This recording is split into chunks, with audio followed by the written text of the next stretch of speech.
Okay, we're starting our next video series on the STP model, which stands for Segmentation, Targeting, and Positioning. Now that we know what marketing is, we talked about the 4 Ps, the 4 Cs, we've talked about branding. Now we can actually start to delve into how do we actually do it.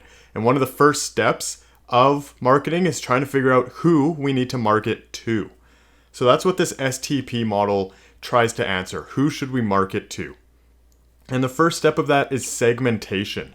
And essentially what that word means, segmentation, it's the act of breaking up societies or groups of people, populations, into groups of buyers based on similarities and their differences. Okay? So we're looking at similar traits or characteristics among a group of people to break them into smaller groups or smaller segments. Okay? So, as I said, STP model, we have segmentation, which is breaking the market into different parts based on their similar characteristics. Then we would get into targeting afterwards, where we would evaluate those different market segments and choose which one is best for our company or our product or our brand. And we would call that a target market. And then we get into positioning, which is essentially how consumers perceive our company, our products, and our brand. So what kind of company do we want to look like? It has to do with branding, but now from the consumer's perspective. How do they see us, right? And really we want to match the segment characteristics. Whoever our target market is, we want them to connect with our brand. We want them to see us in a similar way as they see themselves. Okay. So let's talk about segmentation. There's a few different strategies or categories of traits that we can segment people into. And we're going to talk about each of them. We have demographics, which you've probably heard that word before. Here's a cool word called psychographics. We have geographics, and we have behavior. So let's delve into what each of these 4 mean and some examples in there. So demographics, these are the statistical characteristics of a population. Okay, so these are things like age, gender, ethnicity, income, education, family status, occupation. There's so much more. These are some of the main ones, right? So all of these things are they're statistical characteristics about people. What age are they? What is their gender? What's their sex, right? Ethnicity, place of origin, citizenship, all of that stuff would be under demographics. Okay? And a good example to start with really is high school students, all of you, right? We're breaking down a population, let's just say Canadian citizens or people that live in Canada, I guess. And we're starting to break them down. Who goes to high school? What do you see on here? Who goes to high school? Well, the first thing we can see are teenagers, right? Based on age. You have teenagers age, 12 or 13 up to 18, around there, 17 or 18. So we're already breaking down a whole bunch of people into this age range. But it doesn't even stop there. How else within your high school are you segmented? Well, also by age again, right? Every year is part of a different grade, right? Grade 8s is a certain age, grade 12s are a certain age, right? We don't really see any segregation depending on, gender, ethnicity, or income or anything like that. But we're going to keep with this high school example as we go through these next categories. Okay, now we're going to get into psychographics. And these are personal and psychological traits. Okay? Individual, or they depend on each individual. So things like personality, values and beliefs, interests, and lifestyle. Okay? So if we're sticking with this high school example, right?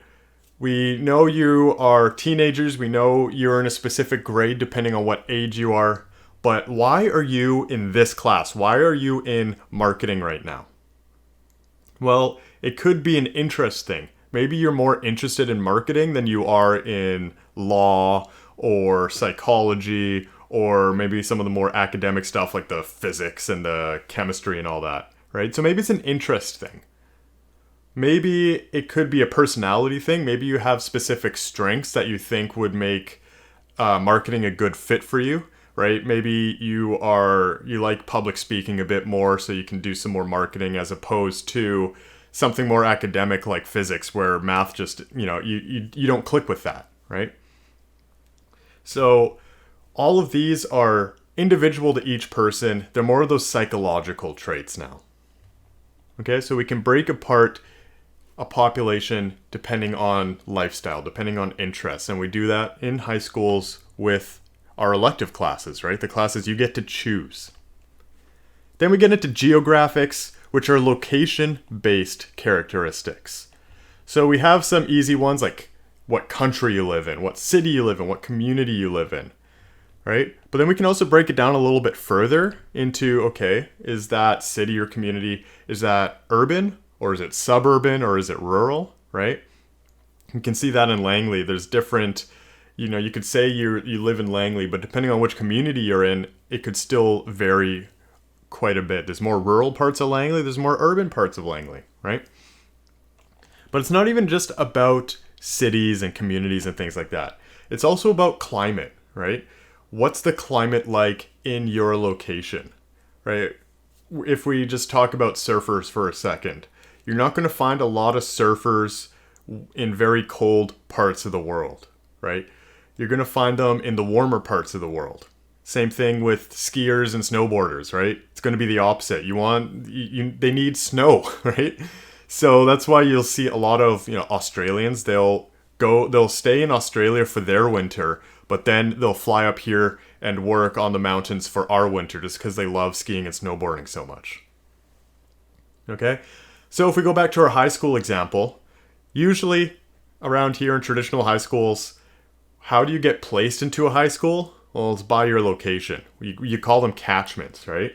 So generally which high school you're closest to, you'll be placed into that high school. So that's location-based characteristics, right? Not usually people from Vancouver are not going to go to schools in Coquitlam or Surrey or Maple Ridge, right? And vice versa. Now, UConnect is a little bit different. We'll talk about that actually in the next slide. And that next slide is behavior. Okay, so behavior are the common actions that people take. Okay, the common actions that people take. And before I go into it, some people can get confused between psychographics and behavior. Just know that psychographics are more internal. They're inside your head. Those are the psychological stuff, personality, things like that. Whereas behavior are the things that you actually do. Sometimes they'll be closely aligned. If you're interested in marketing, you're going to take the marketing class, right? So interest in marketing is a psychographic. Actually taking the class, registering for it and taking it is the behavior. Okay, so we have things like the person's actual lifestyle. So back in psychographics, I had written lifestyle, but that's more of their perceived, their internal lifestyle. Like personally, I would love traveling the world on my motorcycle. I think that would be great. That would be my psychographics. Whereas my actual lifestyle, I don't do that, right? I'm riding my motorcycle to and from school. So that's my actual lifestyle. People love to want a lavish lifestyle, right? Fancy cars, big house, all that stuff. But what's their actual lifestyle? Okay, other behavior are like purchasing behavior. Are you an impulse buyer or do you take a lot of time to make your purchasing decisions? How do you use your products, right? Like social media, for example. Are you making all these TikTok videos or are you just scrolling through the reels, right? And how do you engage with companies and with products and that sort of thing? Okay, so again, if we bring this back to high school, maybe UConnect specifically, again, some people are taking this marketing class because they're interested in it, but other people can be taking it for other reasons, right? Maybe if we go into actual lifestyle, maybe they work in marketing or something like that. Maybe not at your age, but that would be an example of behavior. Maybe UConnect in general. Why are some students here in UConnect, even though it's not based on their geographic location? Well, it could be, I know some students, they work during the week. So they need a school that's flexible and gives them time during the week where they can work. So that's an actual lifestyle thing. That's a behavior thing, right? But maybe if we look at that product usage there, maybe some students, some of you enjoy the online learning or the blended aspect a lot more than just a traditional high school. So the way you use education, or you want to use education, this kind of system works better for you. So that would be a behavior thing. Okay, now that we've talked about how to segment populations into different groups, now we can actually start talking about those different groups, and they can be categorized generally just based on size. Okay, so, and we call these market segments, right? Those smaller groups we do after segmentation, they become segments. So the first one we like to talk about is called the mass market. And this is essentially when very little segmentation has been done. These kinds of companies will market to pretty much everybody. So think about grocery stores. Everybody needs food. So most main grocery stores will cater to the mass market. Places like Walmart, Superstore, that sort of thing, right? But then once you actually start segmenting a little bit more and breaking them into people into specific groups, you get what I said, you get market segments. Okay, so these are generally smaller groups, so teenagers, basketball players, that sort of thing, right? There's still a lot of people in basketball players, in teenagers, but it's smaller than what the mass market would be.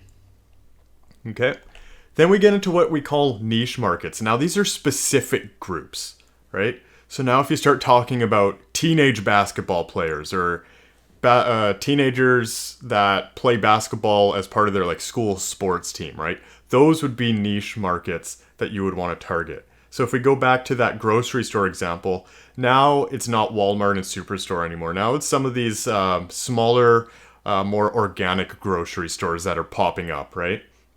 Places like Choices and some other ones. So they are catering to niche markets, people that want organic food. And then we have individuals, right? And we're starting to see this a lot more with what we call direct marketing, if you remember from our promotional video. And then the promotional mix, right? We have direct marketing where people are getting very personalized emails or getting very personalized ads. You look up something on Amazon, next thing you know, you're seeing ads for that product. That's what we're talking about here. Okay, so let's go through some examples and try and figure out, okay, are these companies or is this product marketed to the mass market, a segment, a niche, or an individual? Okay, and then we can talk about the demographics and psychographics, behavior, and geographics of each one. Okay, actually, I guess I've already talked about this one, Walmart. So, mass market, segment, niche, or individual? It's a mass market, like I said. So what are the demographics? Pretty much anybody, right? Any age, gender doesn't matter. Maybe income matters a little bit, right? A lot of people will go to Walmart for cheaper things. So, I mean, rich people still go to Walmart, right? But, yeah, psychographics. I don't know if there's necessarily any specific lifestyles that go to Walmart, right? Any specific personalities that go to Walmart. Again, this is the mass market. Everybody's kind of captured here. Geographics, really, it's the one that's closest to you. Nobody's traveling to get to Walmart. And then behavior, maybe just people that like to search for deals, right? Then those kinds of people will go to Walmart more than maybe some other places. Okay, Adidas, mass market, segment, niche, or individual?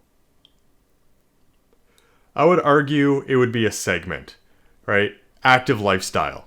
That's essentially what Adidas is, right? Because it's not just like sports players, because people that literally just go for walks can have Adidas clothing too, right? I mean, anybody could have Adidas clothing, but who are they primarily marketing to? Active lifestyle. So that would be a segment. Demographics, maybe there's specific age ranges in there. They'll break apart their product lines for, more male-oriented products versus female-oriented products. Of course, there's unisex as well. Psychographics, again, now we're starting to get into lifestyle and interests, right? Sports, weightlifting, that sort of thing. And the same thing with behavior. How much do they actually do those sports and do that weightlifting, right? If you just look at it like shoes, right, in shoe sections, they'll be broken down into what sport do you actually play? Do you want basketball shoes? Do you want running shoes? Do you want training shoes, right? And then geographics, again, depending on where your consumers are, Adidas might market different products to you, right? If you're in the middle of the desert in Arizona, Adidas isn't going to be marketing a lot of their winter clothing to you. But here, in Metro Vancouver, Fraser Valley, yeah, we're going to get a whole bunch of different climates, so we're going to be looking at a lot of their products. All right, how about Tesla cars? This one's definitely going to be a niche, or at least it's a niche right now, right? High-end, high-performance electric cars is still emerging. It's an emerging market, so it's a niche market. Maybe in 20 years, it'll be a lot different, but we are seeing a lot more Teslas appearing now, right? So the segment would be electric vehicle drivers, right? But in this case, Tesla specifically would be a niche. Demographics, probably like age-wise on the older side because you need that income level, right? You need a higher income to afford these Teslas. Psychographics could be a certain lifestyle, but also like your values and beliefs. Maybe you want an electric car because you care about the environment. You want to reduce your carbon emissions. But what about like lifestyle, perceived lifestyle of these Tesla cars, right? If you want to be environmentally friendly, you can get, what is it, a Nissan Leaf or whatever the Nissan electric vehicle is. But why are you going for a Tesla? Well, there's a certain reputation about it, right? You have that perceived prestige of that brand, right? Geographics, generally they stick more to around the city where you see a lot more of these charging ports, right? You're not going to see too many charging ports around in Chilliwack and Hope and out that way, Merritt, right? So usually it's around urban areas, but of course it's spreading. Now here is going to be an interesting example with Yamaha. Who do they market to? Well, I would argue that they market to multiple segments or multiple niches, right? It doesn't have to be very cut and dry like a Tesla car. Because Yamaha, what do you think of when you hear Yamaha? Maybe you think of their instruments that they make. But when I hear Yamaha, I think of the motorcycles that they make. Yamaha makes so many different things, right? So they are targeting different niches. Sports bike enthusiasts in this case. Or musicians. And then within that, so musicians would be a segment, but then there could be niches within musicians, right? Professional versus hobbyist versus student, right? So you can start to see a lot of different niches and segments that Yamaha can target as well.